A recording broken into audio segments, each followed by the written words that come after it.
The 100 mains competition 2025 का match number 13 जो कि होगा लंदन स्पिरिट्स का मैच नंबर 4, जहां पर अभी तक के 3 खेले गए मुकाबले में केवल एक मैच ये टीम जीती है, जो कि दूसरा मैच था इनका। पहला और आखिरी मैच ये टीम हार करके यहां पर पहुंची, लेकिन वहीं पर ट्रेंट रॉकेट्स की टीम की बात करें तो ये इनका तीसरा मैच होगा, यानी कि 2 मुकाबले ये टीम खेल चुकी है और अपने दोनों मुकाबले वन साइडेड 6 विकेट से और 5 विकेट से जीत करके यहां पर पहुंची है। तो जब ये टीम यानी कि ट्रेंट रॉकेट्स की टीम लॉर्ड्स लंदन के मैदान पर, जो कि लंदन स्पिरिट्स का अपना होम ग्राउंड भी है, 14 अगस्त को रात को 11 बजे से भारत के समय के हिसाब से और वहां के लोकल टाइम के हिसाब से शाम को 6:30 बजे, और जब बात आती है शाम के 6:30 बजे की वहां के लोकल टाइम की, यानी कि एक डे नाइट मैच आपको यहां पर खेला जाता हुआ दिखाई पड़ेगा, जिसमें पहली इनिंग की बैटिंग जो होगी वो धूप अगर निकली होगी तो धूप के दौरान होगा, वरना सेकंड इनिंग की बैटिंग अगर हम बात करें तो प्रॉपर फ्लड लाइट्स में आपको खेला जाता दिखाई पड़ेगा। और जैसे ही फ्लड लाइट्स की यहाँ पर बात आती है इस मैदान पर, वो भी लॉर्ड्स के मैदान पर, जहां पर अगर आप जाकर के देखें तो पिछले 6 में से 5 बार पहले बैटिंग करने वाली टीमें मैचेस जीती हैं। 24 विकेटें स्पिन को, 51 विकेटें पेस को मिली हैं, जिसमें 28 विकेटें पहली इनिंग में, 23 विकेटें सेकंड इनिंग में।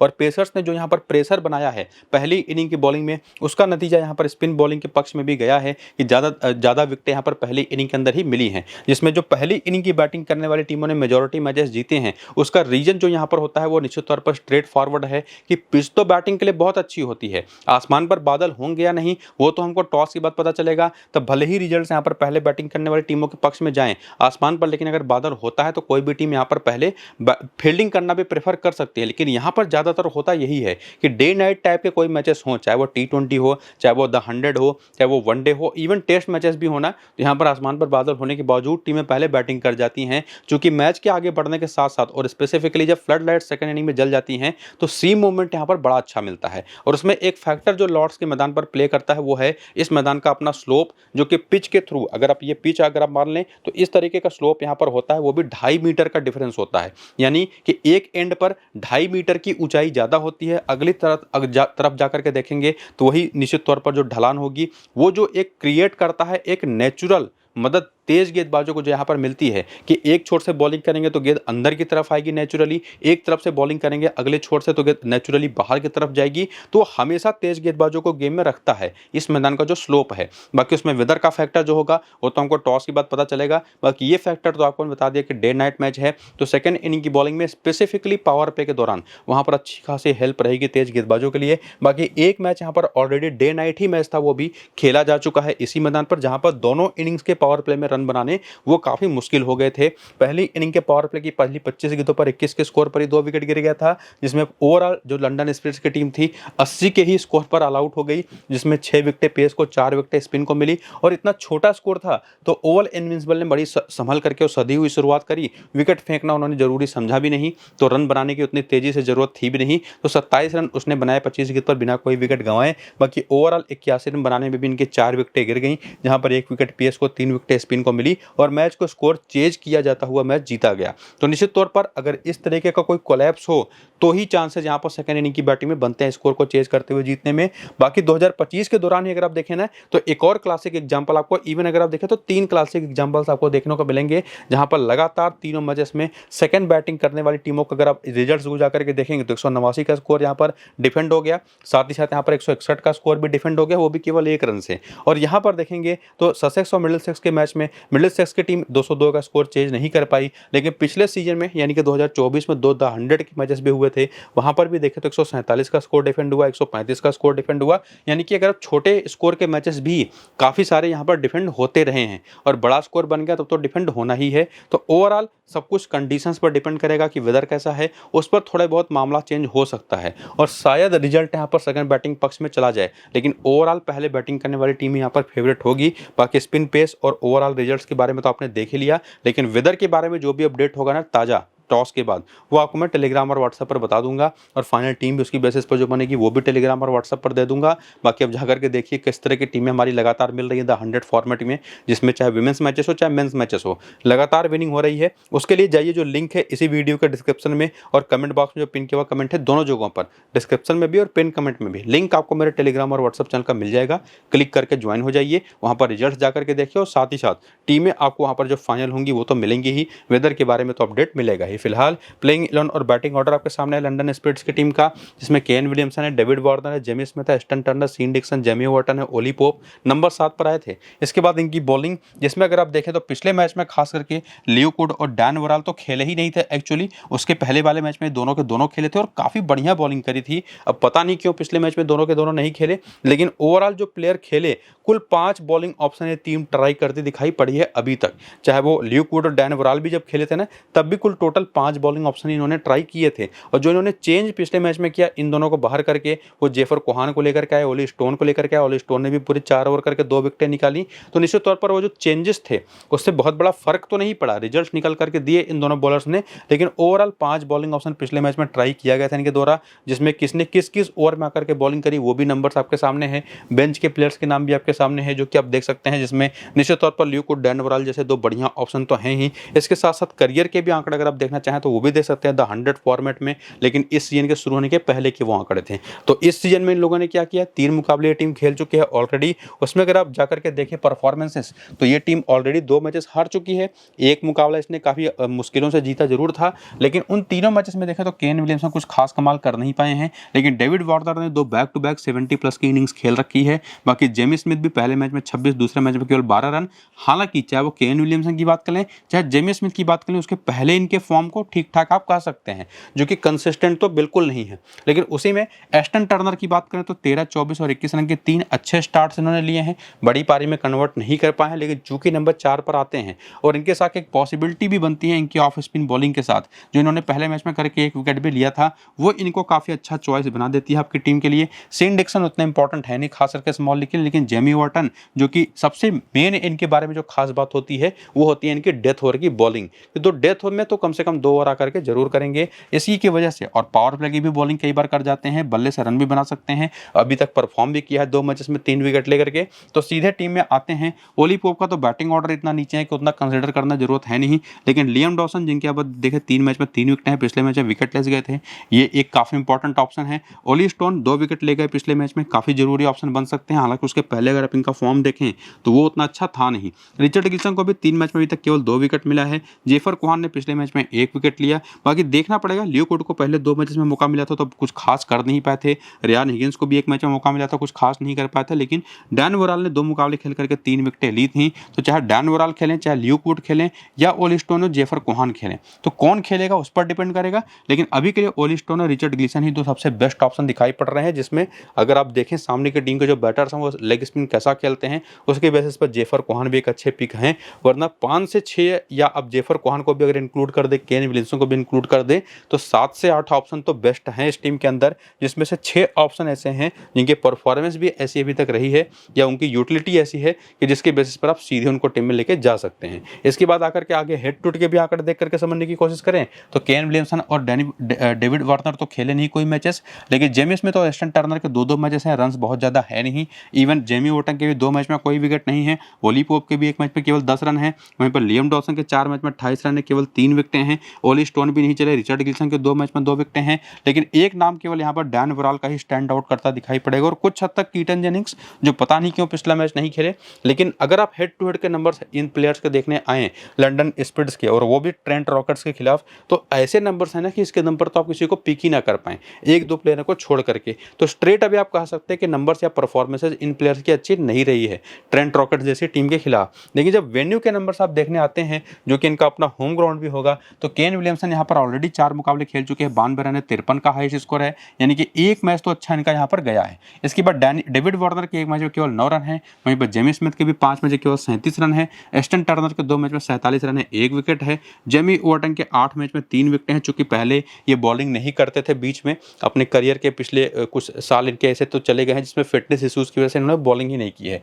तो उस ओली पोप के 8 मैच 110 रन है। लियम डॉसन के 16 मैच में इस मैदान पर 21 विकेटें हैं। ओली स्टोन के 4 मैच में 6 विकेटें हैं। रिचर्ड गिल्सन के 4 मैच में 4 विकेटें हैं। बाकी बेंच का कोई ऑप्शन अगर खेल गया तो उसमें किसी के नंबर्स बेहतर हैं, तो कुछ हद तक डैन वराल के, वरना निश्चित तौर पर ये 3 बॉलर तो पक्के तौर पर एक अच्छा ऑप्शन दिखाई पड़ ही रहे हैं, जिसमें लियम डॉसन और जेफर कोहान दोनों को भी आप लेके जा सकते हैं या किसी एक को भी ट्राई कर सकते हैं। बाकी जेमी वाटन तो एक ऑटोमेटिक चॉइस है, जिनके बारे में आपको मैं क्लियर कर भी चुका हूं कि डेथ ओवर की बॉलिंग और जो भी बैटिंग कैपेबिलिटी इनके अंदर है उसकी वजह से भी ये टीम में आते हैं। बाकी परफॉर्मेंस बेसिस पर अभी देखें तो डेविड वार्नर और एस्टन टर्नर भी 2 काफ़ी अच्छे ऑप्शन ऑप्शन दिखाई पड़ते हैं। तो भले ही ये टीम अभी तक परफॉर्म तो नहीं कर रही है, नंबर्स उतने सपोर्टिव हैं नहीं इनके पक्ष में, लेकिन निश्चित तौर पर प्लेयर्स इतने हैं इनके पास बेहतर कि उसकी वजह से ना कि 6 से 7 प्लेयर तो आपको लेने का मन करेगा ही करेगा अपनी फैंटेसी टीम बनाते हुए। और उसमें प्लेयर बैटल के भी आंकड़े अगर आप आकर के देखें तो डेविड विली पर 2 बार डेविड वार्नर आउट हो चुके हैं सस्ते में। इसके बाद केन विलियमसन भी मार्कस स्टोनिस पर एक बार लोकी फर्गूसन पर हालांकि ठीक ठाक खेले हैं। बाकी एस्टन टर्नर की बात करें तो रेहान अहमद को तो बहुत अच्छा खेला, लेकिन कैलम पार्किंसन के लेफ्ट आर्म ऑर्थोडॉक्स बॉलिंग पर 2 बार आउट हो चुके हैं।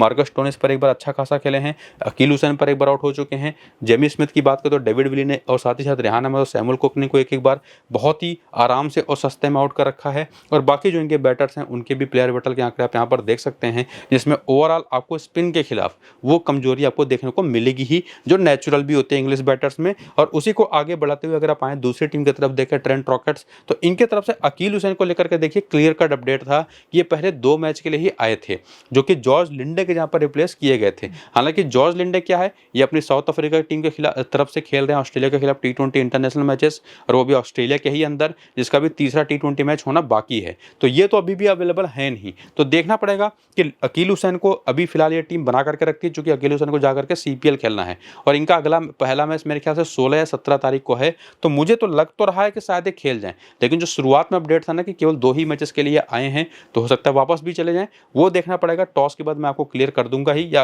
अगर कोई फाइनल अपडेट मिलेगा तो आपको बता दूंगा। लेकिन अगर अकील हुसैन नहीं खेलते हैं और जॉर्ज लिंडे तो है ही नहीं, तो इनके पास एक कैलम पार्किंसन का बहुत अच्छा ऑप्शन है, इवन कैल्विन हैरिसन भी।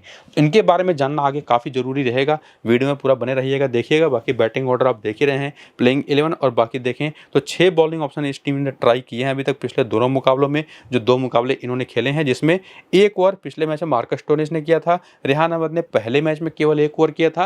लेकिन नेचुरली अगर आप देखें तो रेहान अहमद हो गए, लोकी फर्गूसन, सैमुअल कुक और अकील हुसैन नहीं खेलते हैं, तो कैलम पार्किंसन या कैल्विन हैरिसन जो भी खेलेगा वो निश्चित तौर पर आपको 3 से 4 ओवर की बॉलिंग करता दिखाई पड़ेगा। डेविड विली भी आपको पावर प्ले में शुरुआत करते दिखाई पड़ेंगे, और कौन कहां पर कितने ओवर कर रहा है वो भी आप यहां पर देख सकते हैं। बाकी अकील हुसैन को लेकर के मैं लगभग अपडेट्स जो है उसके हिसाब से तो क्लियर हो कि नहीं खेलेंगे, लेकिन हो सकता है खेल भी जाए, उसमें कोई बड़ी बात है नहीं। बाकी करियर के आंकड़े थे ये, अब इसको भी देख सकते हैं। बाकी ये टीम ऑलरेडी 2 मुकाबले खेल चुकी है, दोनों जीत चुकी है, तो ऑटोमेटिक आप यहाँ पर एक चीज कह सकते हैं कि परफॉर्मेंस बेहतर ही रही होगी। और उसमें अगर आप देखें तो टॉम बेंटन ने दोनों मैच में बहुत अच्छी शुरुआत दी है अपनी टीम को। जो रूट तो इतने बड़े प्लेयर है कि इनको ड्रॉप करना थोड़ा सा मुश्किल है, हालांकि दोनों मैच में कुछ खास कमाल अभी तक कर नहीं पाए हैं। वहीं पर रेहान अहमद ये तो एक कैप्टन मटेरियल है, 31 रन 2 विकेट, 25 रन कोई विकेट नहीं, कि दोनों मैचेस की परफॉर्मेंस और पिछले मैच में भी और उसके पहले वाले मैच में भी लोगों ने इनको टीम में पिक किया ही नहीं था, जबकि पिछले मैच में तो मेरे वाइस कप्तान भी थे। इसके बाद मैक्स होल्डन भी कुछ खास कमाल नहीं कर पाए हैं, टॉम एल्सॉप भी कुछ खास कमाल नहीं कर पाए हैं। मार्कस स्टोनिस ने पिछले मैच में 1 ही ओवर किया और उसी में 2 विकेट लेकर के गए, तो निश्चित तौर पर एक इंपॉर्टेंट ऑप्शन दिखाई तो पड़ते हैं। और उसमें भी अगर अकील हुसैन नहीं खेलते हैं तो इनके ओवर्स आप बढ़ते हुए भी देखेंगे, ये भी एक इंटरेस्टिंग चीज़ है जो कि जानना जरूरी था। बाकी डेविड विली, हालांकि अगर आप देखें तो अभी तक सफलता ज़्यादा मिली नहीं है, लेकिन ये एक इंपॉर्टेंट रोल हमेशा प्ले करते हैं, वो भी जब लॉर्ड्स लंदन का मैदान हो, जिसके बारे में आगे देखेंगे कि इस मैदान पर इनके क्या परफॉर्मेंस है, वहाँ पर भी। बाकी अकील हुसैन अगर खेलेंगे तो अकील हुसैन, वरना कैल्विन हैरिसन या कैलम पार्किंसन में से जो भी खेलेगा इन तीनों में से वो हमारी टीम में ऑटोमेटिकली आ जाएगा। बाकी सैमुअल कुक के नंबर्स भी पिछले मैच में 2 विकेट लेकर के गए, लोकी फर्गूसन भी 2 मैच में 4 विकेट लेके जा चुके हैं। तो भले ही परफॉर्मेंस कंसिस्टेंट हर खिलाड़ी की नहीं है, और उसमें भी कुछ प्लेयर को लेकर के अवेलेबिलिटी को लेकर के डाउट है। डेविड विली निश्चित तौर पर एक अच्छा ऑप्शन होंगे या नहीं वो हमको आगे पता चलेगा। इतने क्वेश्चन मार्क्स के बावजूद अगर आप देखें तो इस टीम की तरफ से ऑटोमेटिकली 5 से 6 प्लेयर तो पक्के तौर पर आपकी टीम में आ ही जा रहे हैं। तो निश्चित तौर पर टीम दोनों में से कोई भी बहुत खराब है नहीं। एक्चुअली उस दिन की परफॉर्मेंस भी देखनी पड़ेगी, जिसमें हेड टू हेड के आंकड़े अगर आप आकर के देखें तो लंदन स्पिरिट्स के प्लेयर के तो नंबर्स आपने देखे थे, ट्रेंट रॉकेट्स के खिलाफ अच्छे थे नहीं प्लेयर्स के, लेकिन वहीं पर ट्रेंट रॉकेट्स के प्लेयर्स के आंकड़े अगर आप देखें तो टॉम बेंटन के 2 मैच में 38 रन है, 2 मैच में 104 रन जो रूट के हैं, 72 नाबाद का हाईएस्ट स्कोर है। रेहान अहमद तो नहीं चले हैं, लेकिन स्टिल इन तीनों के तीनों टॉप ऑर्डर बैटर्स में से कोई 2 तो आपको लेना ही है। जिसमें एक चीज आप कर सकते हैं कि टॉम बेंटन शायद, मुझे लगता है कि आज के इस मैच में इनकी फेलियर सामने है, तो उनके यहाँ पर आप जो रूट को लेकर के जाइए, थोड़ा सा रिस्की ऑप्शन है, हालांकि दोनों को लगभग सभी टीम में लेकर के जाएंगे। पूरी तरह से सेफ खेलना चाहते हैं तो दोनों के साथ जाइए, या अगर थोड़ा सा रिस्क ले पाते हैं तो टॉम बेंटन को ड्रॉप करिएगा, ये चीज आप कर सकते हैं। और अगर टॉम बेंटन को आप ड्रॉप कर रहे हैं ना, तब निश्चित तौर पर आप मैक्स होल्डन या टॉम एल्सॉप में से किसी भी एक को लेकर के जा सकते हैं, या डेविड विली को भी ट्राई कर सकते हैं। ये पूरी तरह से आप पर डिपेंड करेगा, लेकिन मेरा सजेशन रहेगा कि टॉम बर्नर के यहाँ पर आप डेविड विली को लेकर जा सकते हैं। लेकिन ये तभी आप करिएगा आप अगर आप रिस्क लेने का एपेटाइट रखते हैं, जिनके अगर आप नंबर्स देखें तो 4 मैच 110 रन, 81 का हाईएस्ट स्कोर है, 4 विकेटें भी हैं। हालांकि एडम होजे के भी नंबर्स काफ़ी अच्छे हैं हेड टू हेड में, मैक्स होल्डन के भी नंबर्स काफ़ी अच्छे हैं। और उसके बाद अगर आप देखें सैमुअल कुक के 3 मैच में 4 विकेटें हैं, लोकी फर्गूसन के 2 मैच में 3 विकेटें हैं, और बाकी कैल्विन हैरिसन भी 1 मैच खेले, विकेट तो नहीं ले पाए हैं, लेकिन हेड टू हेड के नंबर्स भी काफ़ी हद तक, और मार्कस स्टोनिस के भी 1 मैच में 14 रन है, 1 विकेट है। तो जो हेड टू हेड के आंकड़े हैं ना, वो क्लियर कह रहे हैं कि ट्रेंट रॉकेट्स की टीम जब भी लंदन स्पिरिट्स के खिलाफ खेली है, ये दोनों टीमें जब भी आपस में भिड़ी हैं, ट्रेंट रॉकेट्स की टीम का ही पलड़ा भारी रहा है। और उसके बाद आकर के वेन्यू के नंबर्स देखें तो इस मैदान पर टॉम बर्नर के 3 मैच में 90 रन है, 1 मैच में 72 रन जो रूट के। और खास करके ध्यान देने वाली बात है ना कि ये 72 की पारी जो इन्होंने खेली है वो भी सामने वाली टीम यानी कि लंदन के ही खिलाफ खेली है। इसके अलावा रेहान अहमद तो यहाँ पर खेले नहीं, लेकिन अगर बात करें मैक्स होल्डन 28 में से 670 रन है, 27 का बैटिंग एवरेज आपको यहाँ पर देखने को मिलेगा। और ध्यान ये भी रखने वाली बात है कि ये इनका होम ग्राउंड है, तो निश्चित तौर पर अपने घर में जब खेलते दिखाई पड़ेगा कोई प्लेयर तो परफॉर्म करने की कोशिश तो करेगा। तो एक अच्छे बहुत ही तगड़े डिफरेंशियल ऑप्शन यहाँ पर मिल जाते हैं। बाकी एडम होजे भी यहाँ पर 1 मैच में 33 रन बना चुके हैं, डेविड विली के भी 2 मैच में 94 रन है, 2 विकेट। तो डेविड विली निश्चित तौर पर एक काफ़ी अच्छे ऑप्शन दिखाई पड़ रहे हैं। इसमें देखना पड़ेगा कि अकील हुसैन खेलेंगे तो अकील हुसैन, या जो भी कैल्विन हैरिसन या कैलम पार्किंसन में से जो भी इनके जहाँ पर खेलेगा वो एक बेटर पिक होगा। बाकी सैमुअल कुक और साथ ही साथ यहाँ पर लोकी फर्गूसन जो कि फिलहाल तो नहीं खेले इस मैदान पर, लेकिन एक इंपॉर्टेंट प्लेयर बन जाते हैं। और उसमें जैसे मैंने आपको बताया कि मार्कस स्टोनिस को भी आपको इंक्लूड करना होगा, और बाकी बैंटन को तो नहीं, लेकिन रूट को तो मैं 100% अपनी टीम में लेकर के जाऊंगा, और रेहान अहमद को भी। तो ये 6 प्लेयर तो मेरे काफ़ी हद तक पक्के तौर पर सीधे टीम में आते हैं। लेकिन अगर आप पूरी तरह से सेफ खेलना चाहते हैं तो डेविड विली के यहाँ पर आप टॉम बर्नर के साथ जा सकते हैं, ये आप पर डिपेंड करेगा। तो यहाँ तक आते आते एक बात क्लियर हो चुकी है कि ओवरऑल जो भी डेटा था, जो भी एनालिसिस हमारी थी